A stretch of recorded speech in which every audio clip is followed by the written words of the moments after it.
Number 5. Amber Tuccaro.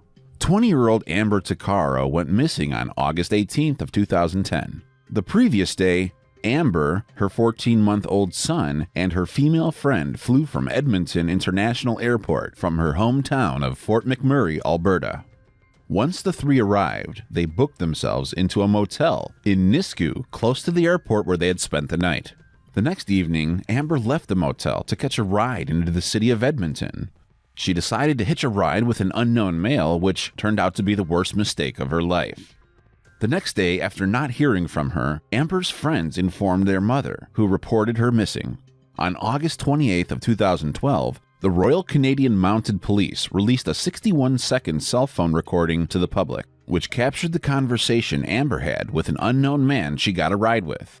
Police didn't explain how they obtained the recording, but hoped someone could identify the male's voice.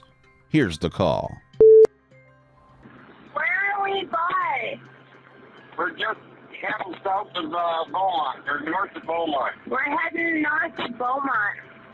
Yo, where are we going? No, this is a... Are you fucking kidding me? You better not take me anywhere I don't want to go. I want to go into the city. Jeez. Yo, we're not going into the city, are we? We're going. No, we're not. Yes. Then where the fuck are these roads going to? 50th Street. 50th Street. Are you sure? Absolutely. Yo, where are we going? 50th Street. 50th Street? 50th Street. East, right? East. Over town. Travel.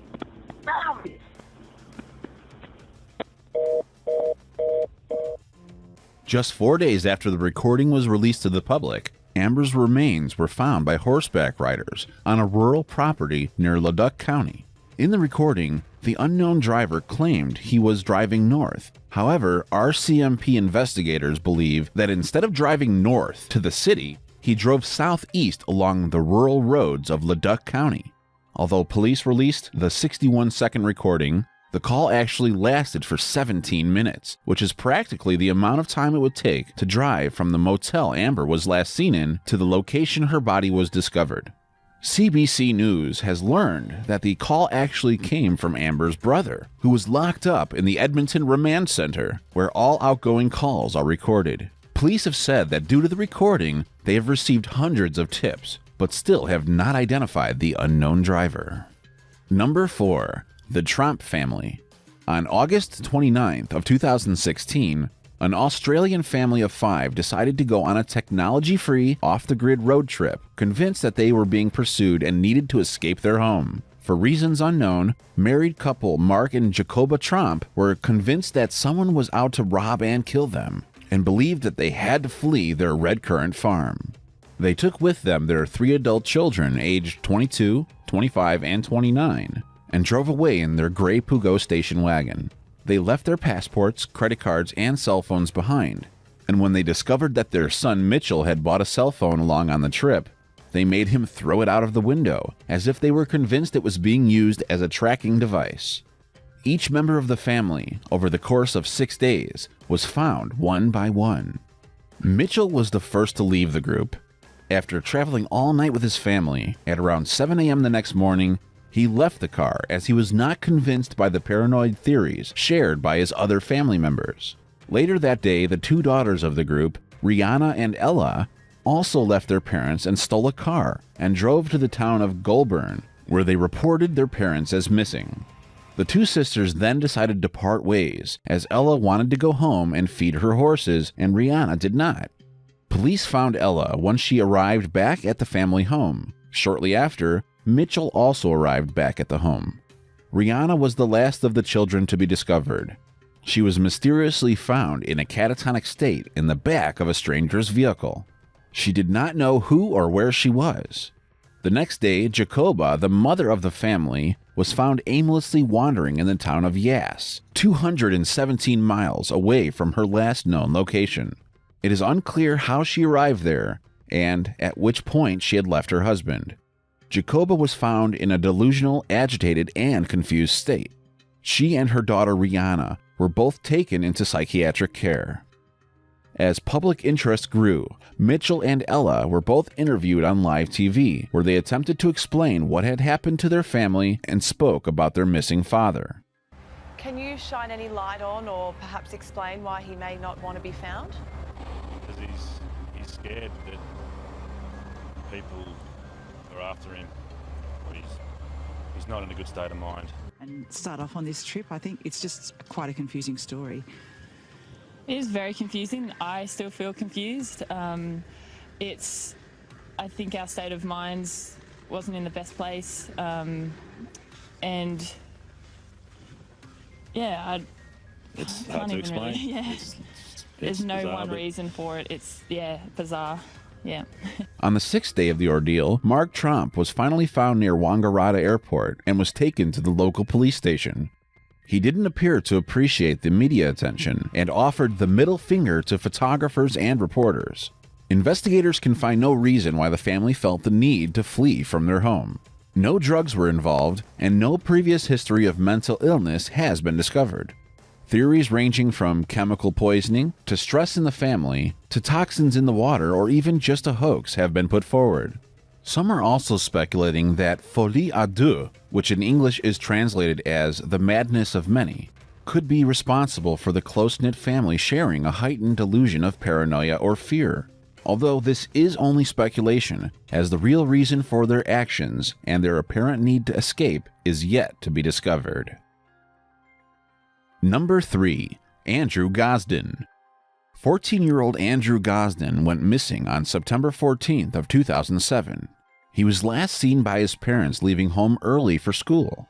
The teenager, who was described as a math genius by his teachers, was very intelligent and was into the goth scene. On the morning of his disappearance, instead of going to school, Andrew returned to his home in Doncaster, England, knowing that his parents had left for work. He then changed out of his uniform, emptied his savings account of £200, and bought a one-way ticket to London. Andrew, when offered, refused to buy a round-trip ticket, despite it costing only 50 pence more. This refusal would seem to imply that the 14-year-old never planned on returning. An eyewitness on the train reported that Andrew was playing on his PSP console for the duration of the journey. Strangely, however, investigators later discovered that he did not take his PSP charger with him on the trip. This CCTV footage shows Andrew as he walked into London King's Cross Station at around 11:20 a.m., over 150 miles from his hometown, and is the last time he was seen alive. Andrew's family have no idea of his potential motive for traveling to London. There have been no subsequent sightings, and all search efforts have led to no results, with TV, radio, and internet campaigns also proving futile. His parents have since added money to his bank account in hopes of detecting him, but this money has never been used or withdrawn. Many believe that Andrew may have traveled to London to make a fresh start. However, £100 was found untouched in his bedroom, which weakens that theory. Some have pointed out that when freezing the security camera footage, a reflection of a man can be seen in the glass, who appears to be looking directly in Andrew's direction. Was this person someone the schoolboy had planned on meeting? Perhaps most strangely of all, a few years after the teen went missing, a visitor to a police station claimed to have information on the case. But because the station was closed, the man was asked to return the following day.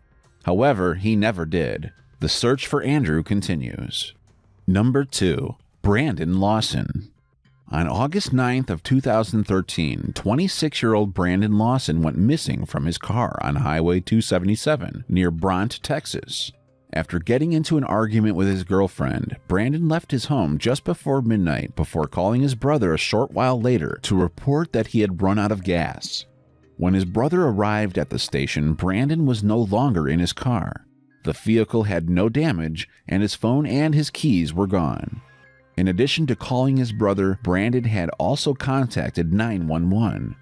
In the mysterious and unclear phone call, Brandon breathlessly and fearfully asked the police to please hurry, and seemed to utter the words, "We're not talking to them." From this exchange, it's pretty safe to say Brandon was with someone else, but it is also impossible to know who and what the statement meant. What is clear, however, is that he sounds very desperate and incredibly scared. Although Brandon's 911 phone call is very hard to understand, repeated listening seems to imply that some unidentified people were trying to take him into the woods, though this speculation cannot be confirmed. After arriving at the abandoned vehicle, Brandon's brother's girlfriend decided to give him a call and was told by Brandon that he was 10 minutes up the road and mentioned that he was bleeding. This was the last time they ever heard from him. Brandon's family and friends are unable to guess what happened that night, and all speculation has been fruitless. The 29-year-old has 4 children and a girlfriend, and no apparent motive to run away. No trace of Brandon has since been found. Number 1. Peter Bergman.